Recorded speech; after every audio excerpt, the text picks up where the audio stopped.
Bonjour tout le monde, j'espère que vous allez bien, en tout cas moi ça va très bien. Aujourd'hui on se retrouve pour une nouvelle vidéo, pour une vidéo annonce. Et oui, vous l'aurez vu du coup dans le petit trailer que je vous ai présenté, je fais du coup le marathon de Paris 2025.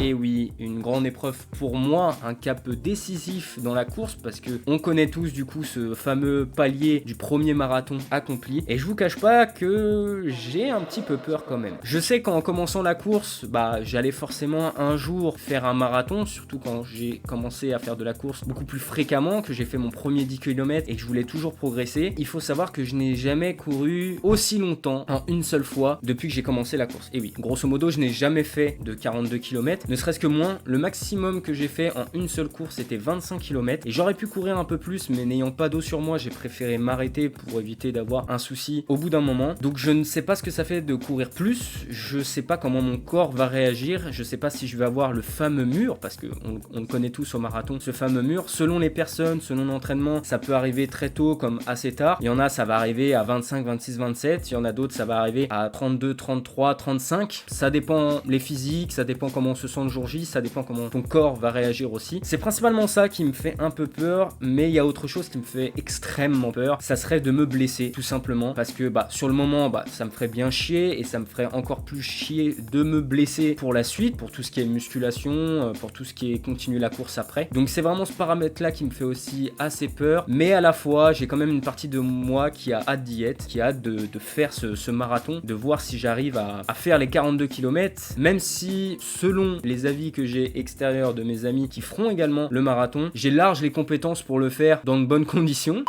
Donc on verra ça, mais c'est vraiment ce côté blessure qui me fait quand même un peu peur. Et je me dis voilà, une fois arrivé sur la ligne d'arrivée, je serais vraiment très fier d'avoir réussi ça. Comme je le disais dans une autre vidéo, j'ai pas forcément tout l'équipement pour vous filmer cette course de fou, sachant qu'en plus sur le moment je serais sûrement très concentré sur le fait de maintenir mon allure, de vraiment se concentrer sur le fait d'arriver, tout simplement. J'essaierai de vous filmer quand même quelques petites choses. Bien sûr vous aurez mon retour juste après la course que je ferai dans l'après-midi, puisque du coup cette course a lieu le dimanche 13 avril 2025. Dans l'après-midi, je ferai du coup une vidéo qui expliquera tout ce que j'ai vécu, comment ça s'est passé, les bons moments et sûrement les pires moments aussi également. Est-ce que j'ai un objectif? Alors déjà, l'objectif principal, c'est de le finir, on va pas se mentir.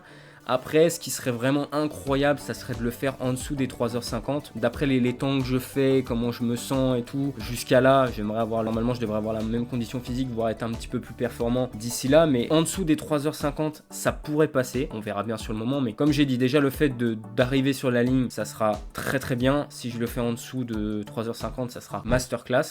Ça fait partie des gros projets que je veux faire cette année, le fameux marathon, de valider enfin les 42 km et des poussières. Bien sûr, j'ai aussi, entre guillemets, alors ça va être un peu bizarre, mais hâte de voir comment je vais me sentir après. Pas forcément juste après la course, mais les jours qui suivent. Pour être sûr, parce que j'ai déjà vu des personnes où il faut au moins 2-3 jours, même pour les coureurs avérés, pour récupérer. J'ai posé une semaine de vacances après, tout simplement. Je ne partirai pas, mais une semaine pour récupérer, je pense que ça va être important, surtout les 2-3 premiers jours. Est-ce que j'irai m'entraîner la semaine qui précède le marathon? J'irai m'entraîner à la salle, mais je ferai les 2 séances haut du corps, mais qu'une seule séance jambes, et j'irai pas courir de la semaine. Par contre, je courrai à la fin de mes séances de musculation. Tout ça pour maintenir un petit peu un rythme, mais pour pas trop forcer. Et je ne ferai pas d'entraînement 2 jours avant la course. Comme ça me laisse quasiment 2 jours et demi de récupération complète pour être vraiment dans un état nickel pour la course. J'essaierai aussi de dormir au minimum 8h30, 9h, donc on se couchera très tôt la veille de façon à bien récupérer et être sûr d'avoir suffisamment d'énergie. Bien sûr que je déjeunerai le matin, mais je déjeunerai très tôt, si possible au-dessus de 3 heures avant le départ de la course, de façon encore une fois à avoir le ventre entre guillemets assez vide, mais avoir suffisamment de ressources pour pouvoir faire cette course dans de bonnes conditions. Est-ce que je vais transporter une gourde d'eau sur moi, ce genre de choses? C'est encore la question que je me pose. Je sais que je vais m'arrêter à tous les points de ravitaillement pour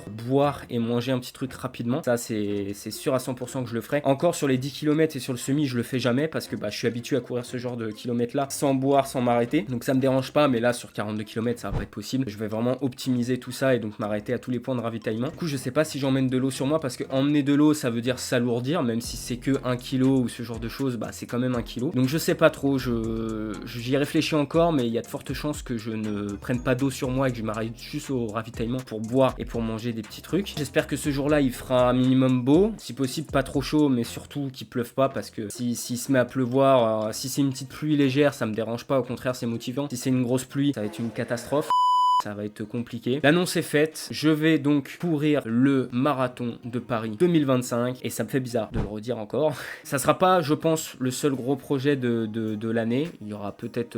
il y a un autre projet que j'ai en tête, que je me renseigne pas mal dessus et tout. Mais je veux voir si ça peut se faire cette année-là. Sinon, ça sera l'année prochaine. Est-ce que je referai un autre marathon? Déjà, on répondra à cette question après la course. Quand je ferai mon rendu vis-à-vis de la course. À l'instant T, pour l'instant, je ne sais pas. Je sais que je voulais le faire au moins une fois dans ma vie et ça va être le moment dû. Après on verra après la course comment je l'ai vécu et est-ce que j'ai au fond de moi envie quand même de le refaire. Après on connaît tous, la plupart des gens vont dire je l'ai fait une fois, je le refais plus, c'est fini, c'est mort. Et puis finalement quelques mois après, t'as envie de le refaire. En tout cas, on va s'arrêter là. N'hésitez pas à vous abonner si vous voulez avoir la notification, activer la petite clochette pour voir la vidéo de mon retour sur le marathon. Comme je le répète, le marathon c'est le 13 avril 2025, c'est un dimanche. Le retour de la vidéo, je ne le ferai pas forcément dans l'après-midi, je la tournerai dans l'après-midi, mais j'essaierai de la monter le plus vite possible, vu que je serai en vacances la semaine d'après, comme je vous disais, j'essaierai de la monter lundi, mardi, et de vous la poster, si possible, le mercredi, mais en tout cas, la semaine d'après, je ferai tout pour vous la poster. N'hésitez pas, encore une fois, à vous abonner, à mettre un j'aime à la vidéo, à la partager, et nous, on se retrouve très vite pour une prochaine vidéo. Ciao tout le monde!